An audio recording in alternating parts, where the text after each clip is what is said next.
temos mais uma super convidada, não é isso? Com certeza. Nós estamos aqui com a Maria Antonieta, vice-presidente do Grupo Retina Rio e presidente... Não, inverti. Vice-presidente do Grupo Retina Brasil e presidente do Grupo Retina Rio. É isso, Marina? É isso, vice-presidente da Retina Brasil e coordenadora do Grupo Retina Rio. Mas eu acho que ela pode se apresentar também, né, Antonieta? Falar um pouquinho de você aí.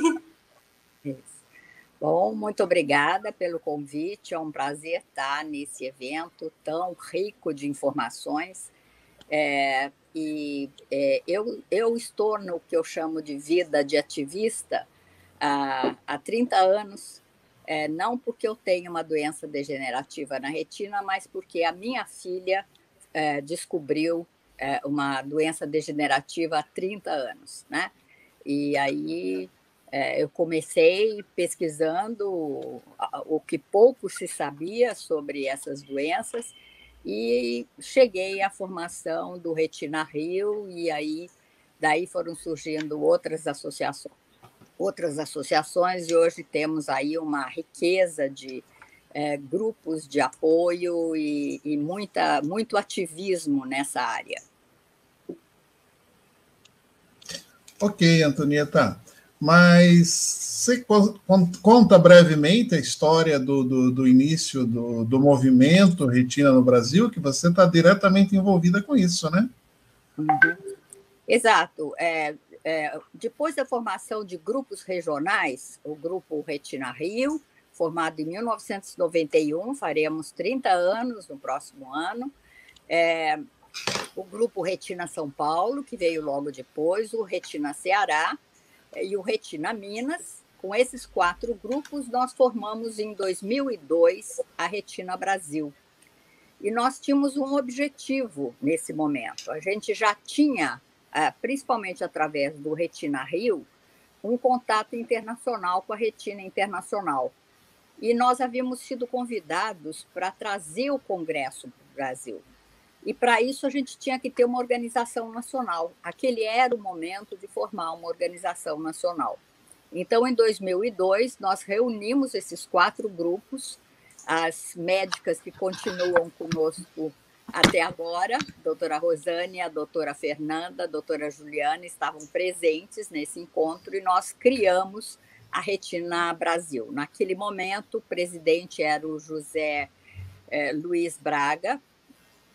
Depois ele se afastou e veio, então, a Maria Júlia Araújo como presidente, né? Então, foi esse o começo, a partir de uma ligação dos 4 grupos e, ao mesmo tempo, da nossa conexão internacional.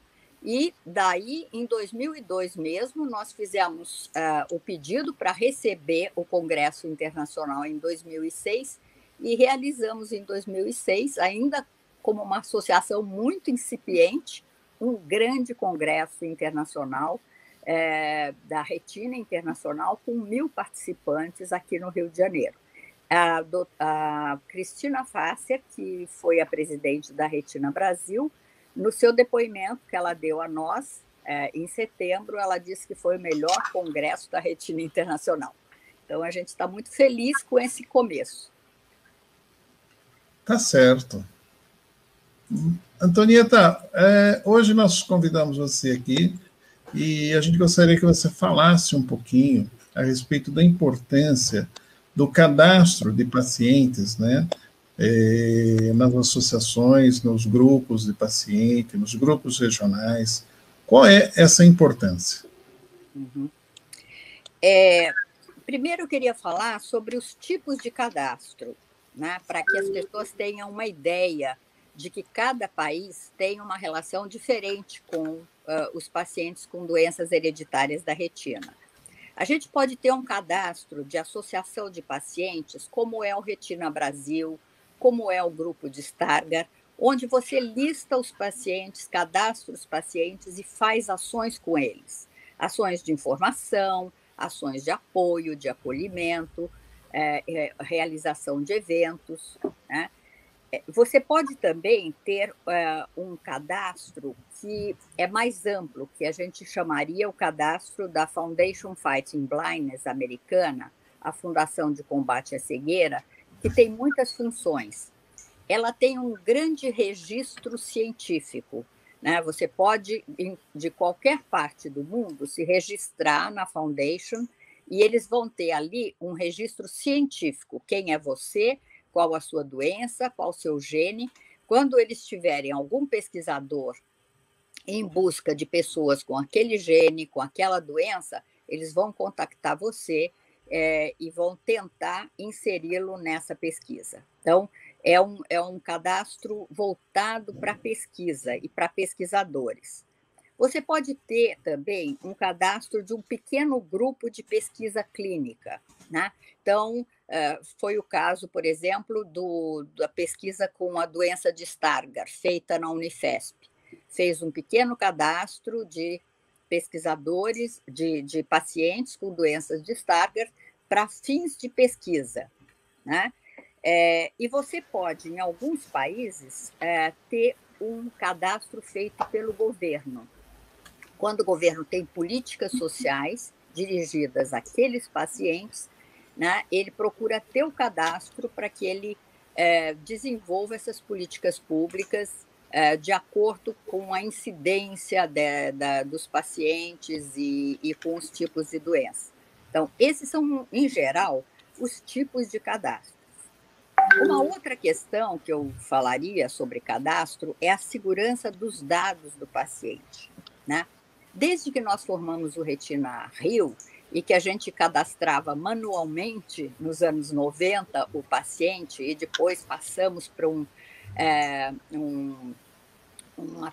aplicativo que se chamava Access, né, que foi um grande passo adiante, né, porque estava começando a informática no Brasil, nós sempre respeitamos a segurança de informação do paciente, ou seja, esta informação que o paciente nos passa, os seus dados, endereço, a doença que ele pensa que ele tem, porque muitas vezes ele imagina sem ter tido ainda o diagnóstico, né?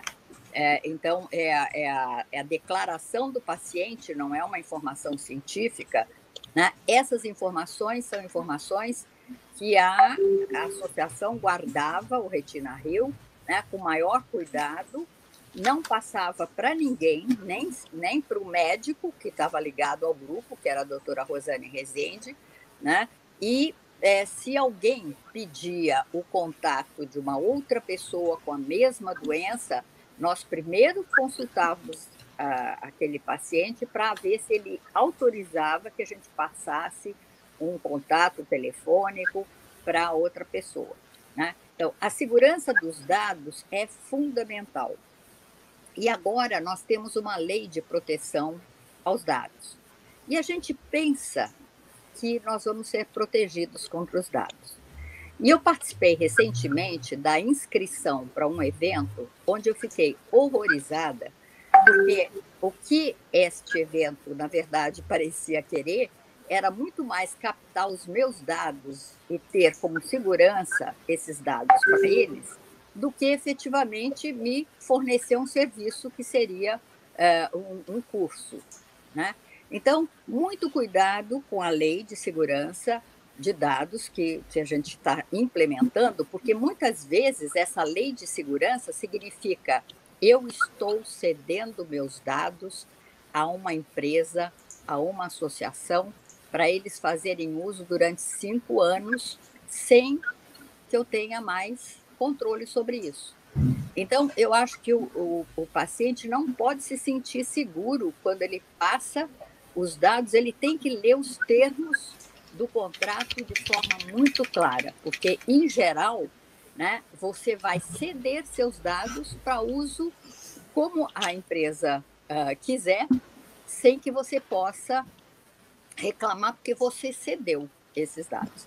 Então, eu acho muito importante que cada pessoa que se cadastre saiba muito bem qual é a segurança que a associação vai ter com relação aos seus dados. Não pode passar os dados para ninguém, a não ser que venha até o paciente e diga ao paciente, olha, eu gostaria de passar para um médico, para um grupo de pesquisa. Você autoriza?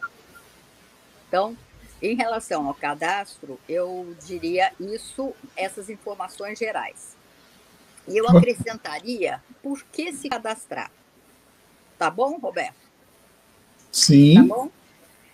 Bom, por que um paciente deve procurar se cadastrar numa associação se ele tem livre acesso a um WhatsApp e ali ele obtém informação, se ele tem possibilidade de obter informação com o médico, né? Então, por que se cadastrar?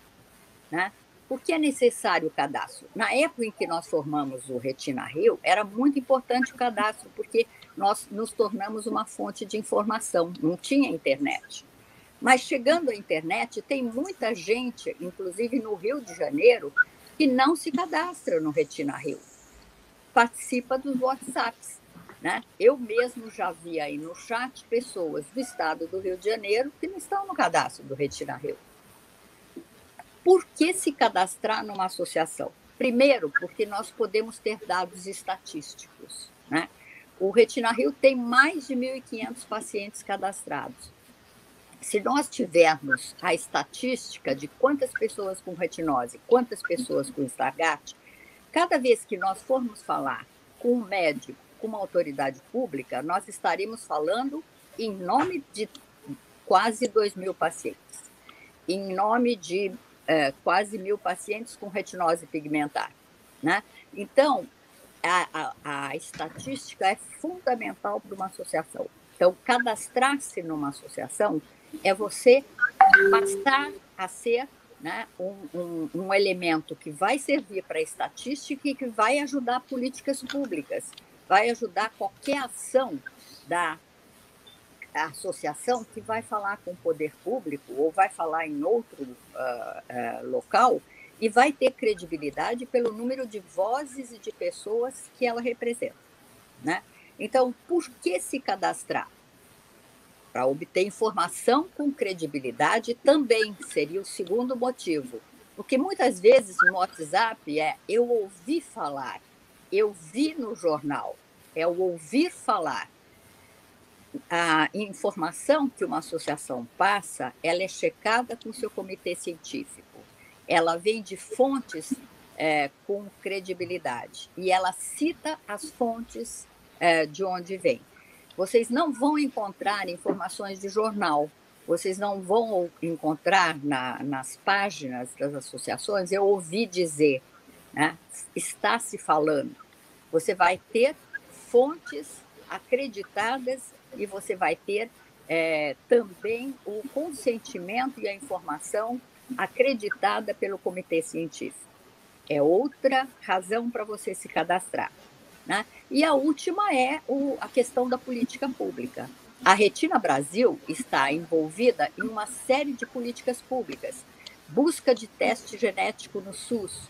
Isso também está acontecendo com o Retina Campus, que está tentando, na sua Câmara de Vereadores, conseguir uma lei para ter teste clínico no SUS gratuito para a comunidade com doenças degenerativas da retina em Campos. No Rio de Janeiro, estamos com um projeto tramitando na Assembleia Legislativa com a mesma finalidade. E no Congresso, estamos começando também a fazer andar, e temos o problema da pandemia e de não haver reuniões físicas no Congresso, mas estamos ali com a intenção de fazer tramitar um projeto de lei para políticas públicas de teste genético no SUS. Em nome de quantas pessoas nós vamos falar? É o cadastro da associação que nos vai dar credibilidade. Né? A gente pode fazer manifesto, a gente pode fazer consulta pública, a gente pode fazer uma série de manifestações que qualquer pessoa acessa. Mas uma associação falar em nome dos seus associados e dos seus milhares de associados dá muita credibilidade para falar com a Anvisa. Essa semana a Retina Brasil falou com a Anvisa, né? Para falar com o deputado, né? Para falar com um vereador. Né? É uma outra coisa quando você tem os nomes de associados, o número de associados por trás de você como associação. Então, essas seriam as razões porque eu acho que o paciente deve ir além do WhatsApp. Ok. Isso que você falou, Antonieta, é maravilhoso e super importante para quem está assistindo o nosso seminário. Esse papel um pouco do paciente entender, né, que ele não precisa ficar só parado ali esperando, se ele não quiser se envolver, isso não é exigido, mas que ele tenha consciência de que o cadastro é importante, de que participar também dos eventos que são feitos, de conhecer as informações, não só, às vezes as pessoas ficam querendo muito assim, quero saber só quando a pesquisa, quando tiver o tratamento pronto para eu ir lá na farmácia e comprar, mas o processo não é assim, né? A associação está aí para acolher esse paciente em todas essas formas, né? E eu quero agradecer a Antonieta aqui, porque esse seminário está acontecendo, porque a Antonieta me convidou para assistir o seminário de Usher, aquela semana de Usher lá, organizada pelaquela associação americana. Eu assisti o seminário, achei muito legal, conversei com o Roberto e falei, vamos fazer uma coisa assim relacionada a Stargardt. Então, a Antonieta que está por trás aí desse evento. Muito obrigada. É a Marina. É a Marina e o Roberto, né? Antonieta, nessa busca, né, dos pacientes, nessa espera dos pacientes por um tratamento, por uma cura, muitos deles, eles não se preocupam muito com o próprio histórico, com os próprios exames, com os próximos, conservar essa documentação. Qual seria a importância disso? Roberto, eu hoje classifico o paciente em 2 momentos históricos. O paciente do século XX foi aquele paciente que tinha o maior respeito pelo médico, que punha tudo na mão do médico, que deixava a sua doença na mão do médico, que deixava os exames na mão do médico e que não queria saber da sua doença. Quem cuida da minha doença é o médico. Ponto. Não quero saber mais nada. Esse é o paciente do século XX. O paciente do século XXI, ele já vive na era da internet, na era das mídias. Ele quer saber. Ele quer saber de tudo. Ele está em busca de tudo, né? Agora, ele precisa saber as informações confiáveis. E aí eu acho que o paciente do século XXI, ele tem que se ativar, ele tem que se empoderar. Ele já busca informações, só que ele precisa buscar informações fidedignas. Ele tem que aprender a reconhecer o que é a boa informação e o que é a informação que ainda vai acontecer. Os jornais colocam um grande avanço nas doenças da retina. Você vai ver, é um grupo de pesquisa que ainda está trabalhando em nível de células. Ele está trabalhando no laboratório, ele sequer chegou a fazer pesquisa clínica com pacientes. Não é uma boa informação, não é uma informação correta. A boa informação está na associação, está no médico, né? Está nessas fontes fidedignas que o paciente tem que aprender a reconhecer. Então, eu acho que o paciente do século XXI é um paciente que tem que se empoderar, além de informar, ou seja, ele tem que conversar com o médico dele, que muitas vezes não vai estar muito informado. O médico, os oftalmologistas e especialistas em retina dos grandes centros urbanos, eles estão informados. Mas se você reside numa pequena cidade do interior, vai ser difícil ter um retinólogo nessa cidade que seja muito bem informado de doenças hereditárias da retina. Você vai ter que se deslocar para algum centro onde exista esta informação e onde você vai poder fazer os exames, onde você vai ter a informação médica dos exames. Mas esse médico do interior, ele tem que ser provocado. Você vai ao médico e fala, o senhor foi aos congressos? Tem 3 congressos de oftalmologia por ano. Um deles é só de retina. O senhor frequenta esses congressos? O senhor está a par dessa minha doença? O senhor sabe o que está acontecendo em termos de pesquisas da minha doença? Isto é o paciente ativado. Ele interroga o médico. ele não coloca a sua doença na mão do médico. Este é o paciente do século XXI.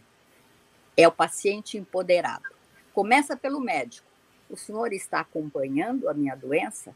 Se está acompanhando, eu serei seu paciente. Se não está acompanhando, eu vou buscar quem acompanha. Esta é uma atitude do paciente do século XXI. Depois, ele busca uma associação de pacientes pelas razões que a gente falou, porque ele sabe que estatística é importante, que ele sabe que a associação de pacientes é o melhor meio de fazer política pública, e ele precisa dar apoio à associação de pacientes na política pública. E, por fim, ele tem que atuar nas mídias procurando informações que sejam verdadeiras, né? Ele deve estar nas mídias, aliás, ele até começa pelas mídias, mas ele tem que chegar ao médico e saber se o médico está acompanhando sua doença. Eu acompanho mídias do grupo de Usher e vejo que tem pessoas que vão ao oftalmologista e o oftalmologista sequer ouviu falar de doença da síndrome de Usher, né? Então, é isto que eu digo, ativar o médico. O médico tem que ser motivado pelo seu paciente a procurar informação, a ir ao congresso e se atualizar nas páginas da internet. Ok. Marina? Bom, eu achei que tudo que a Antonieta falou foi super importante. A gente tem que ser esse paciente aí ativo. Adorei isso, paciente ativo. E eu diria que, além da gente ser ativo, a gente também pode buscar os recursos para ter uma vida melhor hoje, né? Com a baixa visão que a gente tem. Não ficar só esperando aí a cura. Ser ativo para isso e ser ativo no presente também. Eu só queria fazer um comentário, pode ser? Por favor, fique à vontade. É a questão do paciente ativo guardar os seus exames, fazer a sua história da doença, né? Muitas vezes a doença começou quando o paciente era criança. Então, vai atrás dos exames, vai atrás dos parentes, levanta informação sobre quem na família teve essa doença, como começou a doença no próprio paciente. Guarde a sua história. Exame médico não fica em mão de médico, fica na mão e no arquivo do paciente, porque virão as histórias naturais da doença, que é uma fase inicial de pesquisa. Já vai ter aí história natural da doença USH2A e EYS, genes, são 2 genes. Essas pessoas têm que ter a sua documentação organizada para poder participar dessa história natural da doença. Elas ajudam os médicos que farão essas pesquisas, já tendo um acerto de informações sobre a sua própria história. Isso é super importante. Da doença de Stargardt, existe um estudo que foi feito durante muitos anos. Eu li um artigo, inclusive enviado pela Antonieta, já tem mais ou menos um ano, que falava exatamente sobre a questão de Stargardt, do estudo de história natural e como esses estudos de história natural ajudam a embasar as pesquisas clínicas com relação ao tratamento, pois com o estudo natural o pesquisador consegue ter uma noção de como que é aquela evolução sem uma interferência, e aí quando se faz a pesquisa com a interferência é uma base de comparação para saber o resultado daquilo, por isso é tão importante a gente ter esse histórico e digitalizá-lo também, né? Eu acho que é interessante digitalizar aí, já que a gente está nessa era digital. Sim, com certeza. Tá ok. Antonieta, quer adicionar mais alguma informação? Não, só agradecer vocês pela possibilidade de passar essas informações que são importantes. Antonieta, muito obrigado pela sua participação mais uma vez. Ok, muito obrigada a vocês. E bom sucesso nessa continuidade.